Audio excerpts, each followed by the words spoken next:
बिस्मिल्लाहिर्रहमानिर्रहीम। Half truth यानी आधा सच के साथ मैं हूं शाहिद रिंद। जिन नाजरीन ने अभी तक हमारे यूट्यूब चैनल हाफ ट्रुथ यानी आधा सच को सब्सक्राइब नहीं किया, लाइक नहीं किया और बेल का आइकन प्रेस नहीं किया, उनसे रिक्वेस्ट करेंगे हमारे चैनल को सब्सक्राइब करें, लाइक करें और बेल का आइकन ज़रूर प्रेस करें। और कमेंट सेक्शन में हमारी ख़बरों और तबसरों के हवाले से अपनी राय ज़रूर दीजिएगा। आज जिन खबरों पर हम बात करेंगे उनमें कौमी असम्बली से पाकिस्तान तहरीक इंसाफ के इस्तीफ़ों की तस्दीक के अमल पर। दूसरी खबर, पब्लिक अकाउंट्स कमेटी की मीटिंग में आज पार्लियामेंटेरियंस और नैब के दरमियान क्या मुठभेड़ हुई, इस पर बात करेंगे। और तीसरी खबर, बलूचिस्तान में 3 नए अजला के क़याम का फ़ैसला। इन 3 खबरों पर हम बात करेंगे। सबसे पहले इब्तदा करते हैं कौमी असम्बली में पाकिस्तान तहरीक इंसाफ के इस्तीफ़ों की तस्दीक का जो अमल स्पीकर राजा परवेज़ अशरफ ने शुरू किया है। आज उसका दूसरा दिन था और आज जिन अरकान को तलब किया गया था उनमें काबिल ज़िक्र नाम और सबसे बड़ा नाम साबिक़ वज़ीर-ए-आज़म चेयरमैन पाकिस्तान तहरीक इंसाफ इमरान खान का भी था। ज़राए का ये कहना है कि गुज़िश्ता रोज़ भी पाकिस्तान तहरीक इंसाफ का कोई रुकन अपने इस्तीफ़ों की तस्दीक या फिर तरदीद के लिए स्पीकर चैम्बर में हाज़िर नहीं हुआ और आज भी कोई हाज़िर नहीं हुआ और कल भी ये मरहला जारी रहेगा। 10 जून तक ये प्रोसेस स्पीकर ने चलाना है तस्दीक के अमल का। उसके बाद जो दावा है पाकिस्तान मुस्लिम लीग नून और उसकी इत्तेहादी हुकूमत का कि चंद अरकान ने उनसे ये रब्ता किया है कि उनके इस्तीफ़े कबूल ना किए जाएँ। हुकूमत ने क्या करना है, ये हुकूमत की स्ट्रेटजी हम अपने पिछले वीलॉग्स में आपको बता चुके हैं कि हुकूमत पहले मरले में जिन इस्तीफ़ों को कबूल कर सकती है, जिनके लिए उनके पास तमाम चीज़ें मौजूद हैं, उसमें काबिल ज़िक्र नाम वही शाह महमूद कुरैशी, फवाद चौधरी और शीरीन मज़ारी के हैं। और मज़ीद स्पीकर और डिप्टी स्पीकर का रिकॉर्ड चेक किया जा रहा है। अभी तक जो असम्बली सेक्रेटेरिएट के ज़राए हैं वो ये बताने से कासिर हैं कि स्पीकर या डिप्टी स्पीकर का कोई ऐसा रिकॉर्ड मिला है जैसे कि शाह महमूद कुरैशी, फवाद चौधरी और शीरीन मज़ारी का रिकॉर्ड मिला था कि कौमी असम्बली के फ्लोर पे उन्होंने इस्तीफ़े देने की बात की थी।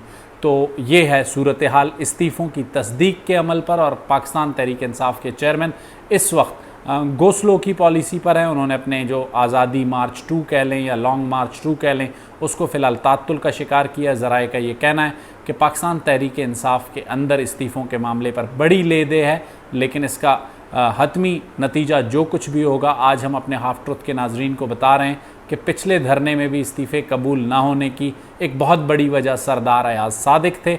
और इस बार भी पाकिस्तान तहरीक इंसाफ के साथ जो भी बैकडोर मुज़ाकरात हो रहे हैं उनमें सरदार अयाज सादिक का एक अहम किरदार है। ये मुज़ाकरात कामयाब होते हैं, नाकाम होते हैं, आइंदा आने वाले चंद दिनों में इसका फ़ैसला होना है। लेकिन फ़िलहाल जो डिप्लोमेसी हो रही है पाकिस्तान तहरीक इंसाफ के साथ हुकूमती कैंप की जानिब से, उसे एक बार फिर लीड सरदार अयाज सादिक ही कर रहे हैं। जो भी रिज़ल्ट्स होंगे सरदार अयाज सादिक ने पिछली बार की तरह रिज़ल्ट देना है, इस बार रिज़ल्ट देना है। लेकिन पिछली बार भी पाकिस्तान पीपल्स पार्टी का रोल अहम था, इस बार पाकिस्तान पीपल्स पार्टी वो रोल अदा करना चाहती है या नहीं, उस पर बहुत से सवालिया निशान है।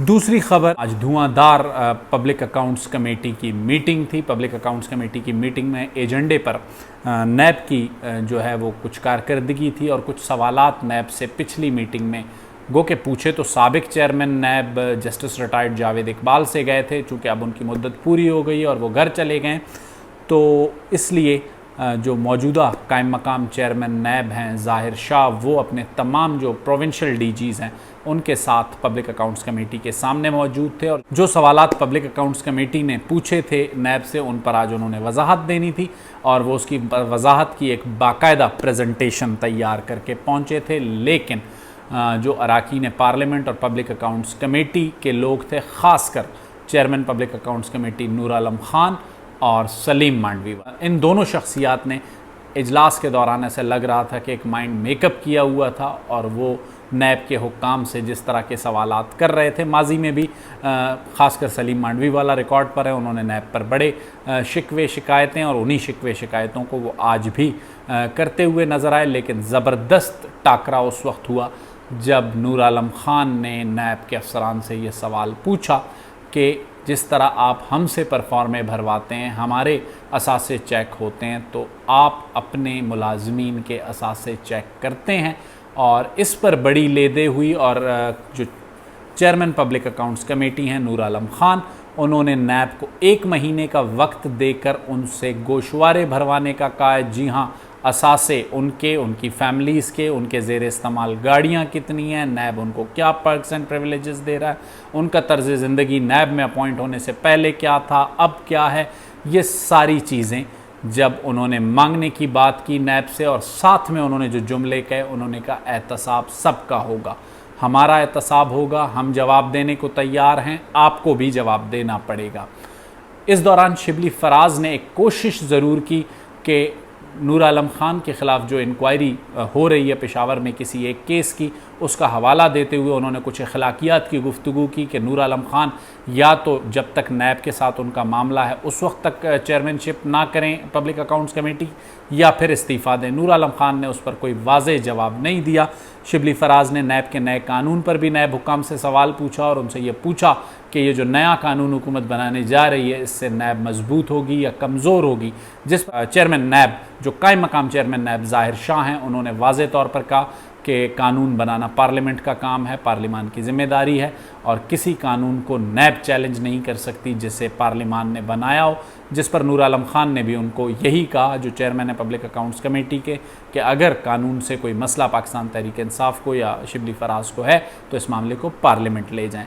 दिलचस्प सूरत हाल उस वक्त हुई नाजरीन जिस वक्त रिकॉर्ड मांगा गया असासे जमा कराने की, असासों की फहरिस्त देने की बात जब chairman public accounts committee Noor Alam Khan ने की, तो नैब के जो हुकाम वहाँ बैठे थे उन्होंने एक दूसरे से सरगोशियाँ शुरू कर दी, और सरगोशियों में जो डीजीज़ थे, जो प्रोविंशियल डीजीज़ थे, उनका एक प्रेशर था कायम मकाम चेयरमैन नैब ज़ाहिर शाह, उन्हें वो ये कहते हुए सुने गए कि आप इनको कहें कि ये पॉसिबल नहीं है। जिस पर ज़ाहिर शाह थोड़े से कतरा रहे थे, क्योंकि उन्हें अंदाज़ा था कि पब्लिक अकाउंट्स कमेटी का जो फोरम है, उस फोरम पर वो ये बात इस तरह नहीं कर सकते। जिस पर डीजी नैब सिंध जो वहाँ मौजूद थे, उन्होंने नूर आलम ख़ान को मुखातिब करके कहा कि परफॉर्मा उन्हें दिया जाता है जो मुलजिम होते हैं, तो फिर आप हमें मुलजिम डिक्लेयर कर दें, उसके बाद हमसे परफॉर्मे भरवाएँ। जिस पर नूर आलम ख़ान ने उन्हें वाज़े लफ्ज़ों में कहा कि आपको तकलीफ़ हुई, ऐसी ही तकलीफ़ हमें भी होती है जब आप लोग हमसे परफॉर्मे भरवाते हैं। तो एक ऐसा लग रहा था कि पॉलिटिकल जो विक्टिमाइजेशन ना करने की बात नूर आलम ख़ान ख़ुद कर रहे थे, लेकिन कुछ ऐसे लग रहा था कि वो एक गुस्सा नूर आलम ख़ान के अंदर और सलीम मांडवी वाला के अंदर नैब के हवाले से मौजूद है, और वो उस गुस्से का इजहार अपने इख्तियार को इस्तेमाल करके कर रहे थे। और 1 महीने की वाज़े हिदायत दी हैं पब्लिक अकाउंट्स कमेटी ने। पब्लिक अकाउंट्स कमेटी एहतसाब का फोरम है। अब नैब हुक्काम की मुश्किलात बढ़ चुकी हैं कि वो किस तरह पब्लिक अकाउंट्स कमेटी को मुतमईन करते हैं या नहीं करते हैं। इसके बड़े नताइज होंगे नैब के ऊपर, नैब की परफॉर्मेंस के ऊपर, और पब्लिक अकाउंट्स कमेटी और नैब का जो इस वक्त रिलेशन है, या ख़ासकर आप कह लें कि पॉलिटिशियन और नैब का जो रिश्ता है, उस पर जो है ना सूरत हाल अभी वाज़े होना रहती है। तीसरी ख़बर जिस पर हम बात करेंगे फिर बलूचिस्तान से ही जुड़ी है।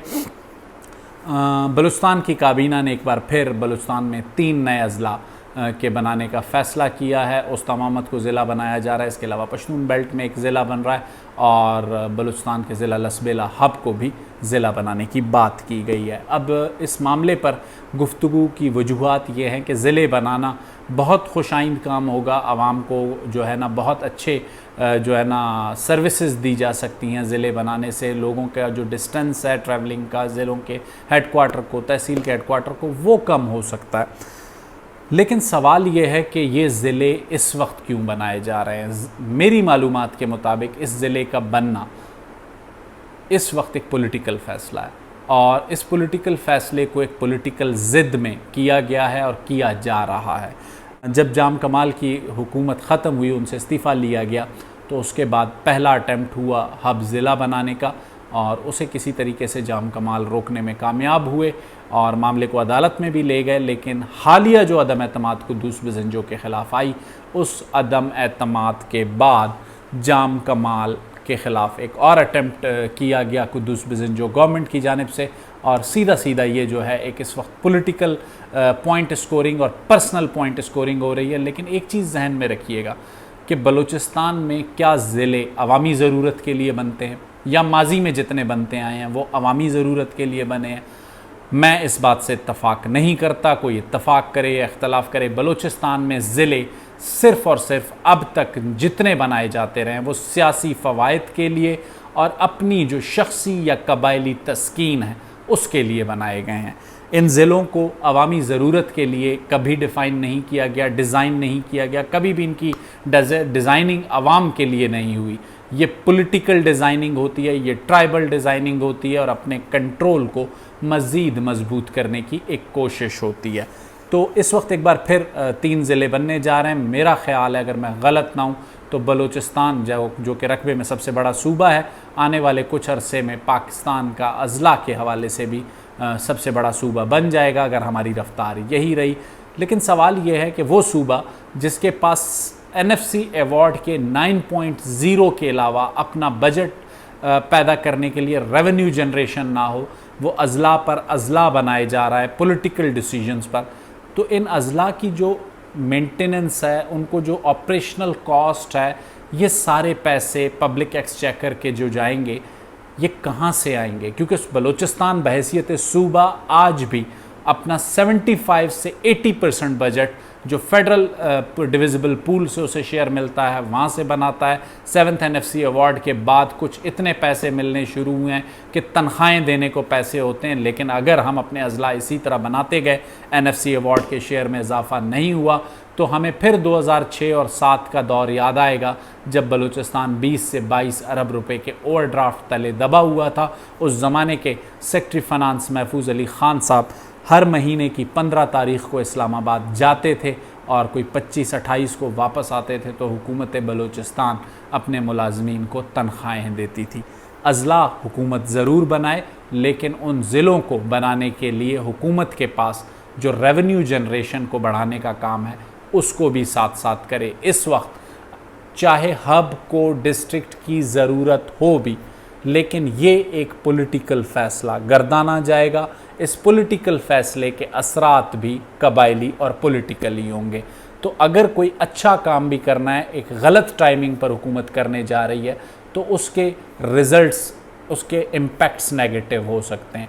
हुकूमत इस वक्त हुकूमत है, उसका जो दिल चाहे वो कर सकती है, लेकिन हमें फिर ये सोचना होगा कि इस तरह के जो फ़ैसले हैं उनका जो फाइनेंशियल इम्पैक्ट है उसको हम कैसे कवर करेंगे। क्योंकि हम अपनी रेवेन्यू जनरेशन के लिए काम नहीं करते, हम सिर्फ आने वाले पैसे को खर्च करने के फ़ैसले करना जानते हैं। आज तक हमने अपना रेवेन्यू जनरेट करने की कोशिश नहीं की। ये 3 ख़बरें जो हमने आपके सामने रखी, पब्लिक अकाउंट्स कमेटी की मीटिंग बहुत अहम थी और उसके नताइज भी आने वाले दिनों में बहुत अहम होंगे। इसी तरह बलूचिस्तान में नए अज़ला का क़याम कभी भी किया जाए, आवाम के लिए किया जाए, शख्सियात या सियासी मफादात के लिए ना किया जाए।